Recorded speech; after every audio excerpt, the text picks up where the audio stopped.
Hello everyone. আগে অনেকবার কক্সবাজার আসলেও এই বিউটিফুল প্লেসটা এই প্রথম আমার চোখে পড়ল। আর আমি এমন একটা সময় এন্ট্রি নিচ্ছিলাম যখন মাত্র এখানে সন্ধ্যার ক্যান্ডেলগুলি জ্বালানো হচ্ছিল।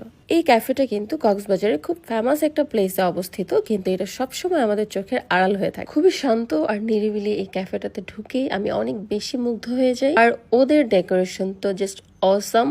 চারদিকে ঘুরে দেখার পর আমার কেন জানি মনে হচ্ছিল এটা কি মারমেড বিচ রিসোর্টের কোনো পার্ট কিনা। দেন স্টাফদের সাথে কথা বলতে বলতে জানতে পারি যে হ্যাঁ, এটা মারমেড বিচ রিসোর্টেরই একটা পার্ট, এবং মারমেডের এটা হচ্ছে ফার্স্ট প্রপার্টি, যে ক্যাফেটা মারমেড ক্যাফে, এবং এটা সুগন্ধা বিচে অবস্থিত। অ্যান্ড দেন হচ্ছে mermaid eco resort, and then হচ্ছে মারমেড বিচ রিসোর্টটা করা হয়। মারমেড বিচ রিসোর্ট এবং মারমেড ইকো রিসোর্টে থাকার কারণে ঢুকেই ওদের ডেকোরেশনটা দেখে আমার কেন জানি এটাই মনে হচ্ছিল যে হয়তো এটা মারমেডের কোনো পার্ট হবে। দেন আমরা সন্ধ্যার জন্য কিছু স্ন্যাক্স অর্ডার করে আমরা পুরো ক্যাফেটা ঘুরে দেখছিলাম। আর মারমেড বলতেই অন্যরকম, মারমেডের ভাইবসটাই অসাধারণ। ওদের স্টাফ বিহেভিয়ার খুবই সুন্দর, এবং একটা কথা না বললেই না, মারমেডে খাবারের প্রাইস অনেক হাই।